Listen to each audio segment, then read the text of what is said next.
Hello again. Okay, so this time I moved the thing a little bit closer to me. That's so far away, and I end up leaning. So I'm gonna have to move the where the little holder is for my phone. And I've got a couple of minutes before I have to go in for radiation. But I wanted to. Oh, okay, so this is gonna sound. I don't know. I don't know how this is gonna sound. I'm just gonna put it out there. So I don't know if you have heard. Okay, so first of all, I'm a Cold War baby. I grew up in the Cold War. My dad flew bombers for Strategic Air Command. Look it up if you don't know what that is. And so my entire life was very Cold War. Like one of the most poignant memories that I have from being a kid is and I don't think I've told you this. If I had, excuse me, but so my dad used to do something called pull alert, where I think it was 2 weeks, maybe it was a week, but I think it was for 2 weeks, the pilots and the co-pilots and the navigators and stuff had to stay in the alert facility, which was a concrete bunker that was right on the flight line. And that was in case the Russians came over. That's my alarm. Let me see. What time is it?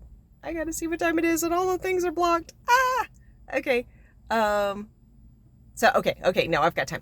So, okay, alert facility. So we were allowed to visit him on Sunday. We would stop by he was allowed to come to church. They sat in the back, and in their pickle suits, in their flight suits.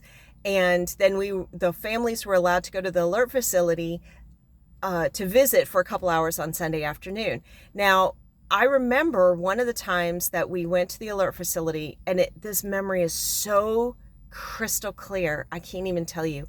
We're driving up, park in the parking lot, and I actually look at what I'm seeing, and it's the concrete bunker, and there's a little tiny playground, and surrounded by a chain link fence with concertina wire on the top. And I just remember the dichotomy between a child's playground and a concertina lined fence. And I mean, even now, like, that memory is just like, there's such a gravitas to it. There's such a soberness to it. There's such a, I don't know. That was incredibly significant. And I was young. Goodness, that was somewhere between, oh gosh, I got to remember. Anyway, I was young. And oh gosh, and then we get those hamburgers from the bowling alley. Oh, they were so bad. Like, I don't even like hamburgers anyway, but then the bun would sort of like melt, like stick to the patty, and so I'd have to scrape. Ugh. Yeah, but the French fries were delicious. I love the French fries. I always wanted Mom to order more. So anyway, so that's Cold War. Like, that's what I remember. Another thing that I remember is being in church. Again, my dad is in the back, and their bricks, the alarm went off, which meant they had to leave and go fly. And I remember looking back at my dad and watching him file out with all the rest of the air crew. And turning back to the chaplain and thinking, okay, so now we're going to talk about this. This was very significant. And he just went on like nothing ever happened. And I'm sitting here again, a young girl, I don't know, maybe 6 or 7, I don't know, maybe 8. Like, I just watched my dad walk out of the chapel to go to war. Like, I didn't know if it was an exercise. I didn't know if the Russians had started flying this way. I mean, that was my life. Like, that's what I knew. That's what I thought about. So the Cold War was very significant to me. I guess it must have been an exercise because he didn't fly off to war. But what was so we were always afraid of radiation. Like, radiation was the biggie. Like, we weren't necessarily afraid of the bombs as much as we were afraid of the radiation. If you look at The Day After, like, wild. Oh my gosh, if you watch that movie, that was a nationwide kind of thing when that came out.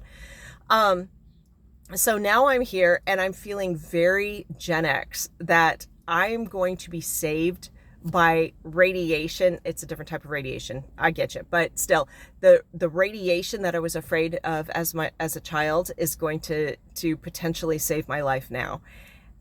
I mean, think about that. Think about how the Lord can work everything out for our good. Even the fear of it can be worked out for our good.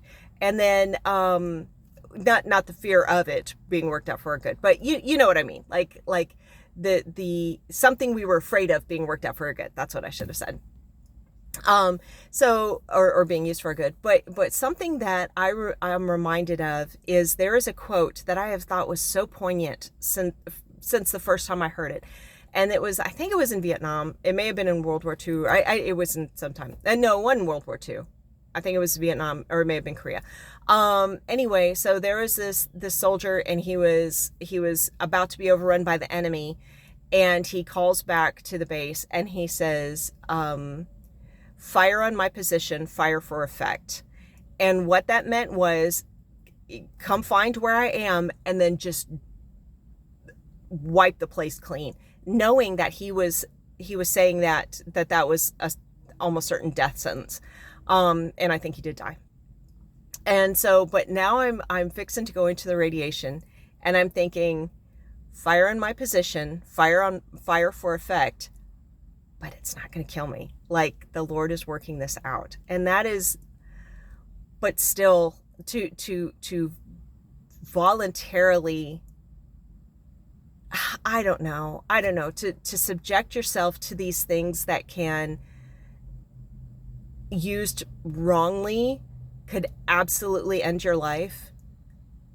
But I'm going to be safe in this.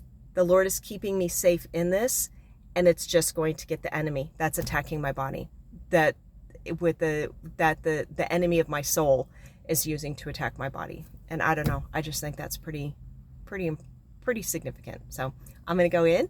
I will probably touch base when I get back out. And I love you, and I hope you all have a very blessed day. Bye-bye.